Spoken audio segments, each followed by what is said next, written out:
Oi, gente, tudo bem com vocês? Eu sou Maísa Barbosa, esse é o canal Trama Literária e hoje a gente fala de dicas para começar a ler livros clássicos.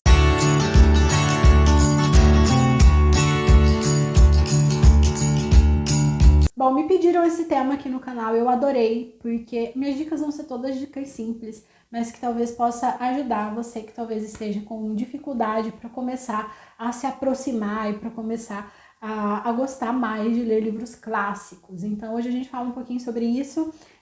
Não se esqueça de se inscrever no canal, caso você seja novo por aqui, ative as notificações e, por favor, me ajude a divulgar o vídeo. Bom, acho que a primeira dica para começar a ler livros clássicos é procurar uma temática que seja mais do seu interesse. Então, a gente tem uma variedade de gêneros e de estilos literários e você pode partir do tipo de filme que você goste, de repente, para começar a tentar migrar esse estilo para a leitura.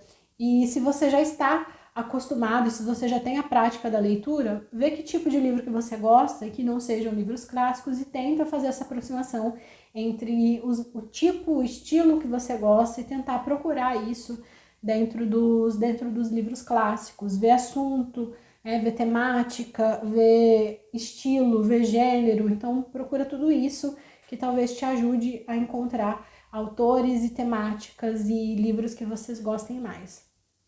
Acho que uma outra dica também que talvez seja muito importante é começar por livros mais curtos. A gente tem livros clássicos que não sejam tão extensos assim. Por exemplo, a gente tem aqui A Hora e a Vez de Augusto Matraga, que é um conto, na verdade, e ele tem aqui 58 páginas. Então, se você tem um ritmo de leitura bom, você pode ler num dia, mas não necessariamente. Você pode ir e voltar, como é um livro curtinho, você pode começar a leitura, ir e voltar, tentando buscar elementos de modo muito mais fácil do que num livro muito extenso. E como o João Guimarães Rosa ele tem uma escrita bastante peculiar, isso pode te ajudar a entender o modo como ele escreve, o estilo do autor, para depois você ir para outras obras mais densas. Dentro dessa perspectiva, a gente pode pensar no Machado de Assis. O Machado de Assis ele se destaca por algumas características, como, por exemplo, a ironia. Então, a obra toda do Machado de Assis é muito irônica e nos contos isso te ajuda a enxergar isso de forma muito transparente. Então, pega um conto curtinho, tem conto do Machado de Assis que vão ter 5 páginas. Então, quando você lê esse conto de 5 páginas, vai ser mais fácil para você captar e para você perceber esses aspectos que são típicos e que são característicos do autor. E depois, quando você for ler uma obra mais extensa, vai te ajudar a perceber isso na história também. Outra dica que eu acho que também ajude na leitura de livros clássicos é ler sobre a obra. E a gente nem precisa ficar com muito medo de spoiler, justamente porque muitas vezes o que destaca aquela obra, o que caracteriza essa obra, não é necessariamente a história que está sendo contada, mas o modo como essa história está sendo contada.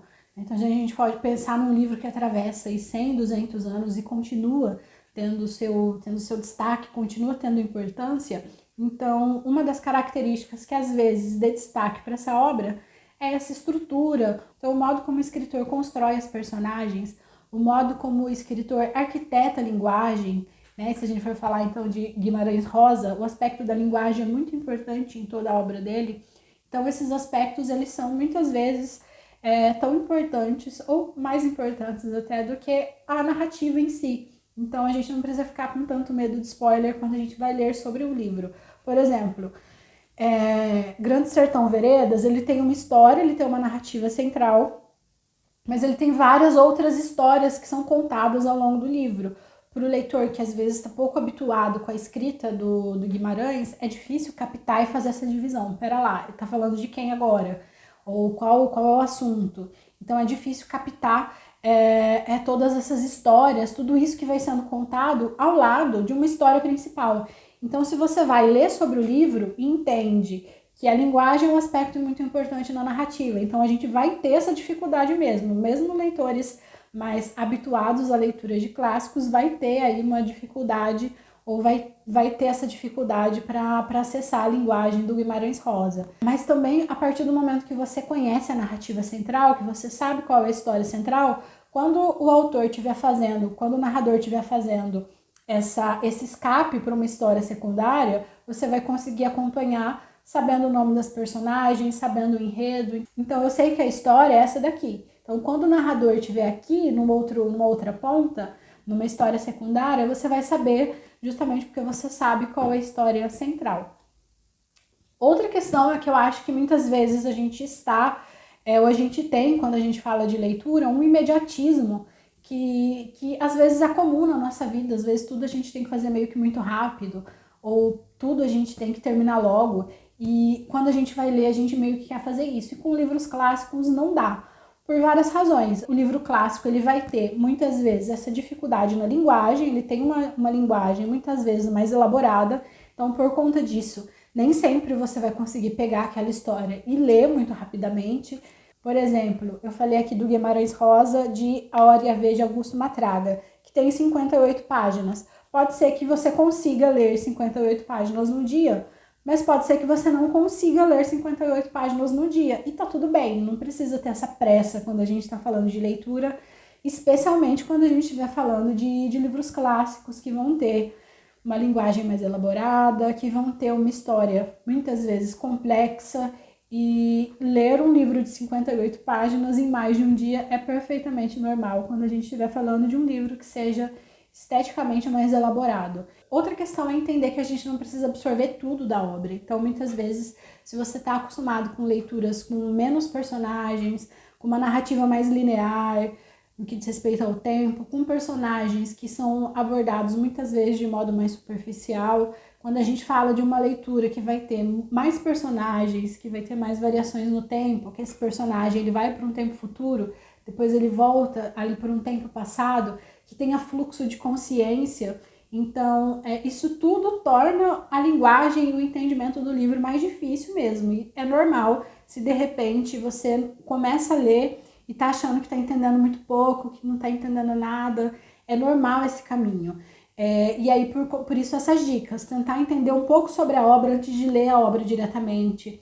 Tentar entender um pouco da escrita do autor, da autora. Tentar entender alguns aspectos gerais em relação à obra vai te ajudar, certamente, a entender mais um livro. Mas mesmo assim, se depois que você terminar o livro, você achar que entendeu pouco, que não conseguiu absorver tudo da obra, tá tudo bem. E aí, depois de você ler o livro, então, você ir procurando outras coisas e discussões em relação àquele livro, vai te ajudar certamente a mergulhar e a aprofundar seu entendimento em relação àquela obra, justamente porque, no que diz respeito a esse imediatismo, você não precisa ler e pronto, eu preciso ter entendido isso aqui, ou ter gostado ou odiado, não é sobre isso. Então, quando você começa a ler e você começa a querer se relacionar com aquela história, estar próximo daquela história vai muito além de você amar ou odiar, de você entender tudo ou não entender nada. São caminhos e esses caminhos vão sendo traçados individualmente. Em relação a esse imediatismo, muitas vezes acontece da gente ter essa dificuldade com a linguagem, então isso faz com que a gente não necessariamente consiga terminar um livro rápido, mas também em relação ao assunto. Então, se o livro está abordando um assunto que talvez seja doloroso para você ler sobre aquilo, talvez você não consiga avançar o livro, né? Então, alguma coisa no livro te faz travar. Alguma descrição de alguma cena, algum personagem faz com que você trave. Mas a partir do momento que você trava na leitura, você vai pensar sobre aquilo vai provocar um sentido para você. E isso são as relações que você vai fazendo com a obra, mesmo sem estar lendo naquele momento. Então, se de repente você está lendo alguma coisa naquele livro te deixa muito chocado, e aí você precisa parar alguns dias para depois continuar, também é perfeitamente natural quando a gente está falando de livros que sejam mais complexos, desses livros que atravessam aí, como eu falei lá atrás, 100, 200 anos e continuam sendo extremamente relevantes. Então, essas relações que às vezes são mais complexas e que são mais difíceis da gente conseguir desenvolver em relação à literatura clássica, aos livros clássicos, diz respeito a uma série de falácias que a gente vai sendo construído no processo de leitura. A releitura, por exemplo. Releitura eu acho que é fundamental para a gente compreender, para a gente absorver de fato uma obra.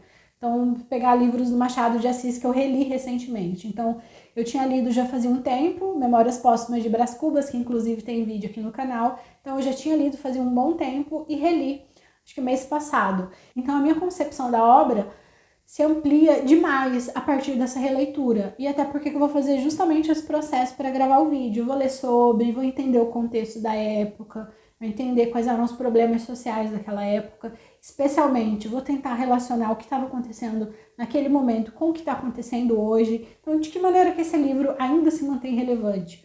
Por que esse livro ainda é relevante? Então, entender isso talvez nos ajude a nos aproximar mais da literatura clássica. Outra dica é ir fazendo anotações. Se você é igual eu e não tem dó de riscar livro, porque eu risco mesmo, vá fazendo anotações, vá conversando com a história nas próprias páginas, vá anotando. Se você tem dó de riscar livro, vá anotando com post-its, vá colocando papel, vai fazendo um fichamentinho em relação à história, para caso você tenha dificuldade, você volte e faça uma reconstrução rapidinho ali da história e tenta fazer a ligação entre as personagens a partir das suas anotações.